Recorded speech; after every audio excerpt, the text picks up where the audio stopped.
ಸ್ನೇಹಿತರೆ, ನಿಮಗೆ ನೆನಪಿರ್ಬೋದು, ನಾನು ಲಾಸ್ಟ್ ವಿಡಿಯೋದಲ್ಲಿ ಹೇಳಿದ್ದೆ ನಮ್ಮ ಕಾಲೇಜಲ್ಲಿ ಯಾವ ರೀತಿ ಕ್ರಿಸ್ಮಸ್ ಡೇ ಸೆಲೆಬ್ರೇಟ್ ಮಾಡ್ತಾರೆ ಅಂತ ನಾನು ತೋರಿಸ್ತೇನೆ ಅಂತ. ಸೊ ಈಗ ಹೊತ್ತು ತಂದಿರೋದು ಅದನ್ನೇ ಗುರು. st. Bethany ಪ್ರಥಮ ದರ್ಜೆ ಕಾಲೇಜು ನೆಲ್ಲಿಯಾಡಿಯಲ್ಲಿ ಕ್ರಿಸ್ಮಸ್ ಆಚರಣೆಯನ್ನು ಮಾಡ್ತಾ ಇದ್ದೇವೆ. Jingle bells 2K22.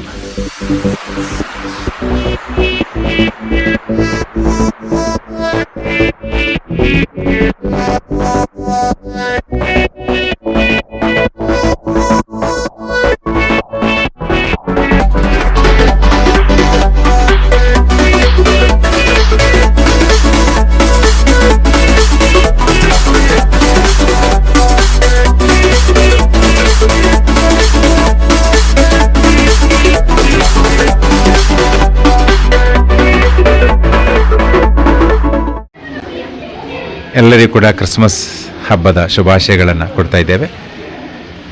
st. Bethany ಪ್ರಥಮ ದರ್ಜೆ ಕಾಲೇಜು ನೆಲ್ಲಿಯಾಡಿಯಲ್ಲಿ ಕ್ರಿಸ್ಮಸ್ ಆಚರಣೆಯನ್ನು ಮಾಡ್ತಾ ಇದ್ದೇವೆ. Jingle bells 2K22. ಕ್ರಿಸ್ಮಸ್ ಹಬ್ಬ ಅನ್ನುವಂಥದ್ದು ಕೇವಲ ಕ್ರಿಶ್ಚಿಯನ್ ಧರ್ಮಕ್ಕೆ ಮಾತ್ರ ಸೀಮಿತವಾದದ್ದಲ್ಲ. ಇದು ಹಬ್ಬಗಳ ಹಬ್ಬ ಅಂತ ಕ್ರಿಸ್ಮಸ್ಸನ್ನು ಕರೀತಾ ಇದ್ದೇವೆ. It's a festival of season. ಲೋಕದಲ್ಲಿರುವಂಥ ಎಲ್ಲ ಜನರು ಕೂಡ ಸೇರಿ ಆಚರಣೆ ಮಾಡುವಂಥ ಹಬ್ಬ ಕ್ರಿಸ್ಮಸ್. ಲೋಕರಕ್ಷಕನಾದಂತಹ ಯೇಸು ಕ್ರಿಸ್ತರ ಜನ್ಮ ದಿನಾಚರಣೆಯನ್ನು ಸಂಭ್ರಮದಿಂದ ಆಚರಿಸುವುದು ಇದರ ಮೂಲ. ಸಂತೋಷದ ಹಬ್ಬ, ಸಮಾಧಾನದ ಹಬ್ಬ, ಹಂಚಿಕೆಯ ಹಬ್ಬ. ಇದು ನಮ್ಮಲ್ಲಿರುವಂಥ ಸಂತೋಷವನ್ನು ಮತ್ತೊಬ್ಬರಿಗೆ ಹಂಚಿಕೊಡುವಂಥ ಹಬ್ಬ. ಅದಕ್ಕೋಸ್ಕರ ಕ್ರಿಸ್ತನ ಜನನದ ಸಮಯದಲ್ಲಿ ಸರ್ವ ಜನರಿಗೂ ಕೂಡ ಸಮಾಧಾನದ ಒಂದು ಸಂದೇಶವನ್ನು ಕೊಡ್ತಾರೆ. ನಾನು ಕೂಡ ನನ್ನ ಮನದಾಳದಿಂದ ನಿಮಗೆ ಕ್ರಿಸ್ಮಸ್ ಹಬ್ಬದ ಶುಭಾಶಯಗಳು ನೀಡ್ತಿದ್ದೇನೆ. God bless you all. Thank you.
ഓഹോ ഭിന്നതയാം ചങ്ങലകൾ പൊട്ടിനു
ಚಾನೆಲ್ನ ಮುಂದಿನ ವಿಡಿಯೋದ ಅಪ್ಡೇಟ್ಗಳನ್ನು ನೀವೇ ಮೊದಲಿಗರಾಗಿ ಪಡೆಯಲು ವಿಡಿಯೋದ ಕೆಳಗೆ ಕಾಣಿಸ್ತಾ ಇರುವ ಸಬ್ಸ್ಕ್ರೈಬ್ ಬಟನ್ ಅನ್ನು ಪ್ರೆಸ್ ಮಾಡಿ ಹಾಗೂ ಪಕ್ಕದಲ್ಲಿರುವ ಬೆಲ್ ಬಟನ್ ಕ್ಲಿಕ್ ಮಾಡಿ.